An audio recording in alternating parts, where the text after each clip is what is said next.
Hello everybody. Today we're going to do a little bit of weeding of some samurai warriors. Okay. So I've got some permanent vinyl here that I've already cut out of my Cricut, and we're going to put them on these coasters here. A project that I like to do quite a bit for fun, and then I give them away to friends and family and the like. They really seem to enjoy these coasters or signs. And so I like to keep making them. So the first thing we're going to do is I cut it out on this big sheet. You can see a little bit of the imagery. We're going to take my scissors. Or actually, you know what? Why don't we? I'll show you this. You know, I've been doing these videos now since December. And still my #1 video is an unboxing of some hardwood that I bought from Bell Forest. And it's just amazing what everybody's interested in. So I try to do a little bit of everything related to woodworking. So I'm just using this thing here. See if we can get a better shot of it next time.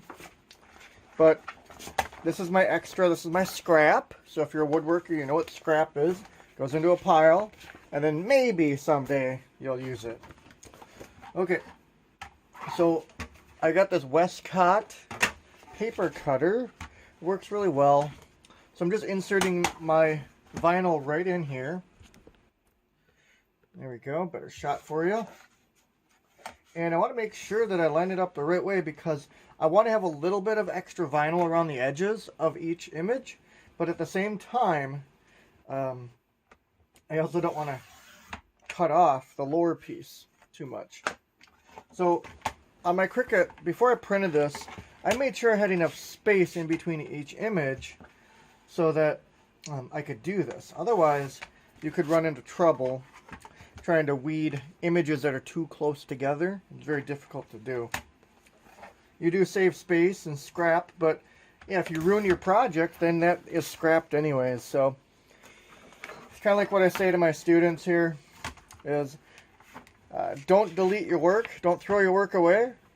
Because you might have to reflect back on it, or maybe there's something you can use later on. But in the case of ruining the only art you have, you're shit up a creek. Pardon my French. Okay, so now we've got our images. They're all different sizes. And we're going to go ahead and find my coasters. So we'll have those ready to go for us. So I am trying, so I love using the Fouillet. I love using these, but I wanted to try some new ones this time and compare the differences for you. So right off the bat, I'm getting this package open. Nice package here, but I don't see them rounded. So this package by a company called Ilauke, or Ilauke, I-L-A-U-K-E, direct. Got it off of Amazon. These are not rounded. Okay, they're, I mean, subtly round. Very little. But compared to these guys right here, that you definitely can see that they're rounded, these are not rounded. So these are great for Scrabble pieces, I suppose. I mean, they're good for coasters too, but all I'm saying is just make sure when you're buying these things that you're getting what you want. Okay? They're not all created equal. Okay? So I usually don't have to even stain these or put a sealer on them before I put the vinyl on. I don't have to rough them up. We'll see how that goes with this brand here because, again, I haven't had to do that with the other brand. Okay. So, I'm a little nervous because it did say it was 3, but I'm finding that these are or 4s, but I'm finding that these are very tight. So, not really sure. Yeah, this will work. It'll work. Okay, so here's what we'll do. We're going to weed this first one here for you, live, and then I'm going to go ahead and weed the other ones off camera. So the first thing I do is I look at the image and I look at the possible trouble spots. So I've got the samurai warrior here in his garb. And it's going to be really easy to weed his body and his feet and legs and stuff. But he has his katana up here that's super thin.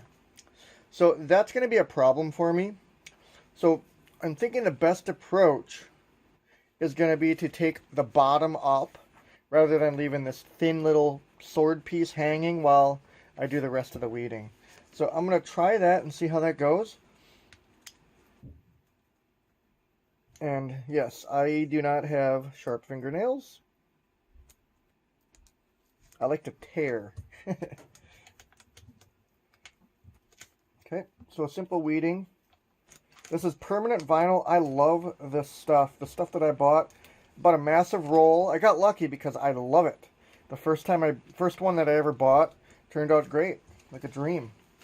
Okay, so now we're getting closer to that sword, and it's working out. Like I'm telling you, this vinyl that I have, I love it. I don't even have to cut.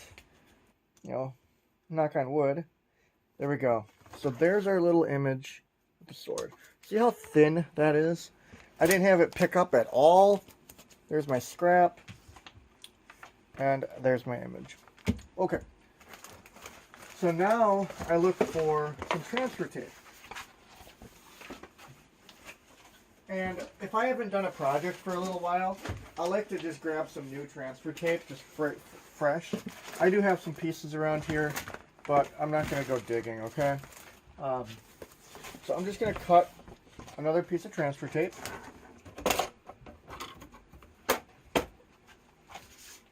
Okay.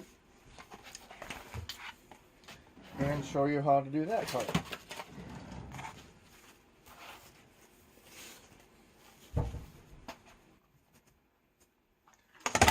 Like we got trouble upstairs. I have a 15-year-old black lab, and she thinks she can come down these steps whenever she wants. And the answer is she can never come down these steps anymore, but she still thinks that it's possible. Okay, all right. So we got some transfer tape. It's quite long, so I'm gonna hit it again, making sure that I have the right width. Right there. Okay, good.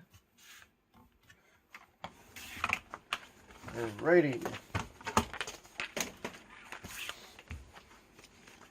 Except where'd my warrior go?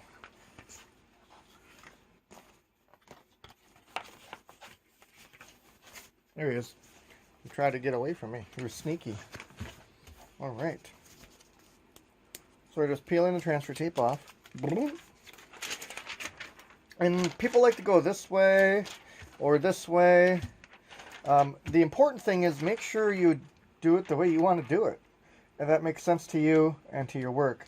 So I try to line up everything horizontally with the grid lines here as well. Sometimes it doesn't work out based on how the paper was cut, but generally speaking, it's better to go that way than chaotic.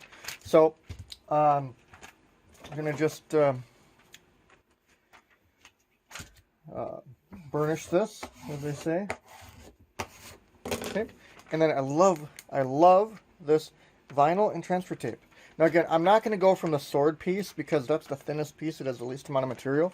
So I'm going to go from this side. And just in between, just showing you how it works. Just so beautiful. That is just so awesome. I got lucky with the transfer tape and the vinyl. Okay, so if you want to be picky, you can go through and look at these like I'm doing right now. I can already see that there's a line through this one. There's some wood pattern there.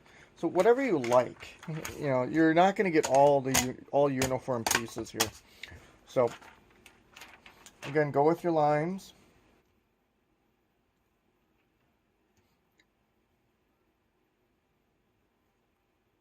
Okay. And there we go. So I got him on there.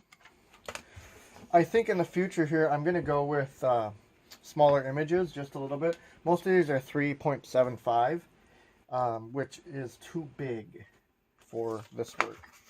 Okay. Just going to move some stuff out of the way here for us. And so now I'm going to use my burnish tool again. You can use the Cricut one. It's fine too, but I like a bigger surface area because then I have all of it with generally the same pressure. Whereas over here, I got it over here, and then I got, you know, it's kind of like paint strokes. Sometimes you want a larger, wider paintbrush. Same thing goes here. So, just going to burnish this thing on. And I am not gentle with this. I do go up. See how I'm up like this? I don't go all the way down here. So I use maximum force. And then at the end, I'll do the sword piece, because again, that is super thin. All right. So now's the moment of truth. Again, I'm going to go from the bottom up because of that sword piece. And just look at how beautiful this works out for us. And folks, this is the first time I'm using this coaster wood material. It's the first time I've ever printed off this kind of an image and cut this image. So you are seeing me do this unrehearsed. And you might be like, yeah, I caught wind of that 30 seconds into the video that this wasn't rehearsed. But point is, we just did this sword here. We put it on a sign or a coaster. And we're done. We are done. Now sometimes people like to just go through and just kind of like work it out a little bit more if you see some bubbles or you just see something you don't like. But we're done. We are done. Now we could go and get some calligraphy, Bushido, Enindo, just some Japanese calligraphy. Don't put Chinese calligraphy on here because this is a samurai from Japan. Now one thing I noticed here is in his hands, there's a little bit of weeding that I missed. Like I didn't do any of that weeding. That's okay. Just take care of that here with my pen. Okay. You have to be careful a little bit because this wood is thin. It's not hardwood. So, and there we go. Now we've got little hand separation there. There, now it's worth $1 million because we have some hand separation. All right, so that's how you do that. I'm gonna go ahead and do the rest here, but I just want to do a general basic video on weeding again for these fun little samurai. And so here are the 5 that I made. Remember, this was that first one where we were really worried about that sword. And then we went and got a few more of these here. They fit just right. Maybe this one here could have been centered or a little bit more to the left. This one's pretty good. This one's good. This one turned out good. I was worried that I couldn't fit enough margin around it, but it worked out. So I'm really happy with the results here. I have darkened the wood after putting vinyl on it, but I don't really notice an improvement in the vinyl adhesive. But like I said, I use this permanent vinyl that I'll have a link in the description below, and I just love it for this stuff. And I mean, these people just love these things. Like I do my own artwork too with Adobe Photoshop and Illustrator. And like this is an image I made of my own. Of course, we have the classical use the force that you see almost everywhere. I started dabbling with multicolor. Right, this is a glossier vinyl. I don't know how much I like it yet, but reflects a lot of light. And playing around with multiple colors, and I had to weed out all of those stars there as well. This one's pretty popular. I've got a lot of friends because, where I live in Minnesota, a lot of duck hunting and just general hunting, so people just like these. And I love this one. That's totally my personality. So, thanks for watching.